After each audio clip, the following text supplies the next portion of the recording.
Okay, I wanted to play you this this clip. A few people sent this to me, and it is from Philadelphia Flyers training camp. And it is this, all they write is... John Tortorella banned happiness. All they write is the rope. Yes. Hockey's hardest skate test returns with the start of the 2024 Flyers training camp.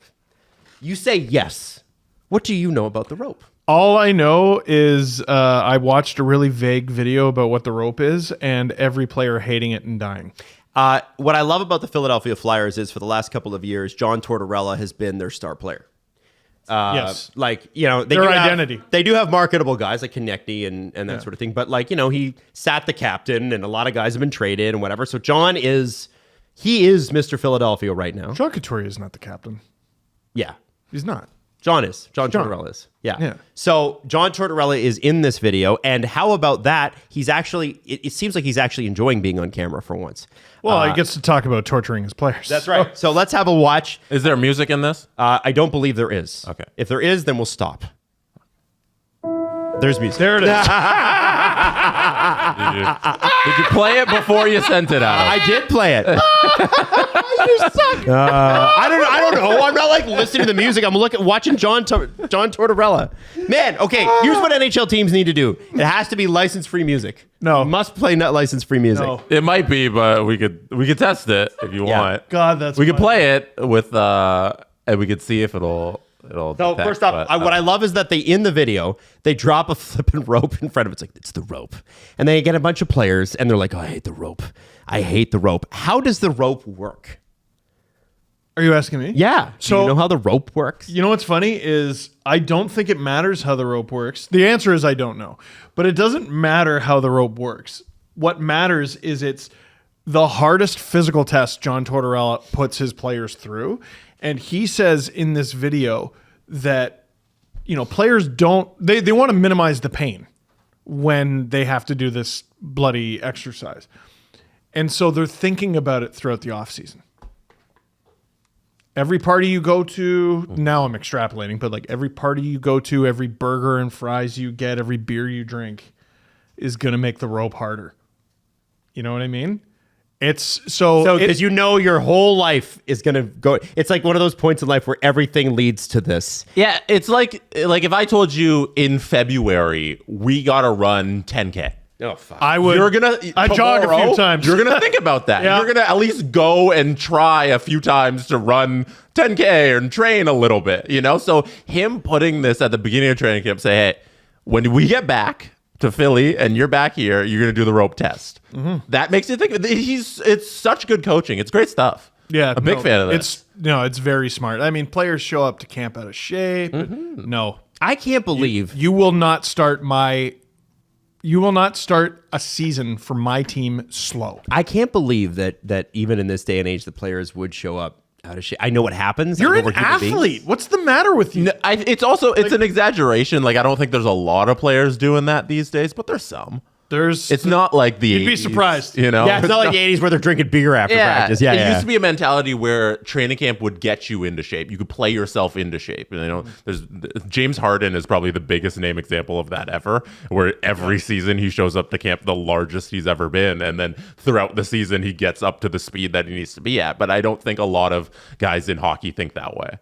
No. I have heard a story where there was a player, very important player to their team, and the team begged this player at the beginning of the offseason. They're like, please stay behind in insert city. Please stay behind in our city and work out with our staff. Right. And this player told them, don't worry, I'm going to go home and I'm going to work out with my guys. And he showed up to camp out of shape. And this was a team that could not afford to have him that way. Like, they were not deep on this player in his position. And, dude, it's a big deal. It's a very, very big deal. My favorite quote. Most players are not Mark Messier. My favorite quote from the video is, there are a lot of great athletes in this league. No one wants to be embarrassed. Because, like, that's the thing, is that it would reveal you to your teammates immediately. Mm-hmm. Yes. Forget getting embarrassed in front of the fans. Or your coach. Or your, an opposing team. The guy sitting next to you the guys you share the bus and the plane with, know you were dogging it. Some of them might not care. Some of them are going to care. You know what? They're going to care the first time you make them look like shit because you were a step behind. So the Flyers have a camp notebook that they have on their site, and day one is obviously the rope day. So I can read some of the quotes from day one of the camp notebook.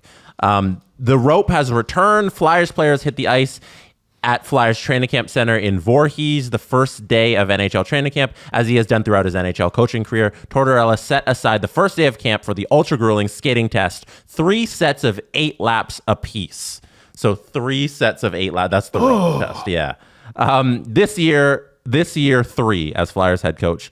Tortorella said, adding about the skating test that he doesn't care about the players' finishing times, but the competitive drive to push through fatigue and discomfort. There are a lot of great athletes in this league. No one wants to be embarrassed. There you go. So they had the skating test group, so you can see who everybody skated with. And then we have some quotes. This is what veteran defenseman Johnson said. It's a physical test, but even more mental. Goaltenders did not participate in the skating test. Instead, they tested on stationary bikes. That makes sense. Samuel Urson and Sam Hillebrandt were in group 1, and then I hope the it's groups. Yeah. Yeah, Hillibrandt's a lot more fun. News announced nearly all the players pushed through to complete their skating tests. That does not mean, however, that there weren't quite a few players who were feeling the effects of skating lap after lap. I want to know who failed, because they said nearly all. You know, somebody failed. They said nearly all. Who's the nearly? Oh my gosh. Sean Couturier. Get ready to learn Lehigh Valleyese, buddy. Yeah, no kidding. They talked about Sean Couturier's offseason surgery, and I think, Travis Konechny gave Couturier a little push to help him generate forward momentum during their skating test, much as line mates sometimes do to give a teammate a boost before skating up the ice. Yep, I got a little helping hand there from TK, Couturier said with a grin. So it seems like everybody's taking this in stride. They all have a lot of fun with it. Drysdale added 18 pounds of muscle over the summer. Wow. That's a lot. Here, Wow. Can I pause on that? No, he didn't. What are you talking about? You know how much 18 pounds of muscle is? He reported a camp at 196 pounds. Jeez. Yeah, I assume he was probably like 160, 170 before, and a lot of muscle and a little bit of fat. How do you do that No, he didn't. in 3-4 months? Like, he showed up. And by the way, he 18 said pounds heavier. Not all of it's muscle. He stayed in Voorhees all summer to rehab. So he's coming off surgery and gained 18 pounds of just muscle? I don't know. Yeah, that seems like a Put it fibber this rib. way. talking about? We're If he fibbing. does, smash the over on everything. Maddie, go to the full cam. Everybody, look at the 2 gentlemen who are telling you that a professional athlete can't add muscle over the course of a summer. Add muscle. Yeah, that's holy shit, Adam. Oh, no. That's I didn't know you could make that face. I'm really strong. You look like a Mad TV sketch. Hey, What is wrong with you guys? Jamie Drysdale. you know did how it. much 18 pounds of muscle is? 18 pounds of muscle is insane. He's a pro athlete. Okay, That's why it's so hard. he's not a freaking weightlifter. That's Yeah. his job. No, his job's playing hockey. It's part of his It job. seems like everybody was taking this first day of training camp in stride. It seems like there's a great culture being built in Philadelphia. yes. And these little things and having like a camp report and everybody filming the rope video. Yeah. Like, it's really cool. I love what is they're fun. building in Philly. It's awesome. Oh, and it's that was the thing when Torts took over. It's like we have a bad culture. Yeah. And starting from him down. Yep. This He's like, well, we're gonna have a different culture now. I'm here. The not worrying about your time, but worrying about your compete level is a very hockey workout mentality, and it has been for a long time. So I was at the World Junior Summer Training Camp in Newfoundland in 2010, and they did I was at a Nike Combine, and they did a different version of the beep test. The beep test. It was 14 years ago. I can't remember exactly how it was different, but most of you have done the beep test in high school, and it friggin' was awful. You could fail 1, 2, or 3 times. I can't remember. They would give you like, okay, you didn't make it to the beep, but they'll give you an opportunity to make it to the next beep. Right. Part of the reason they do that is, all right, you failed, make up for it. But one of the other things they did was if you were having too easy of a time with it and you just dogged it, they'd give you a warning and then they'd ding you. So you would lose one of your fails. Whoa. Because I don't care if this is easy for you. I need your full effort. That it's the point of the workout wasn't to win. The point of the effort was to try your absolute hardest for as long as possible. Right. Go to the max. Yeah. Wow. That's a good one. I like that.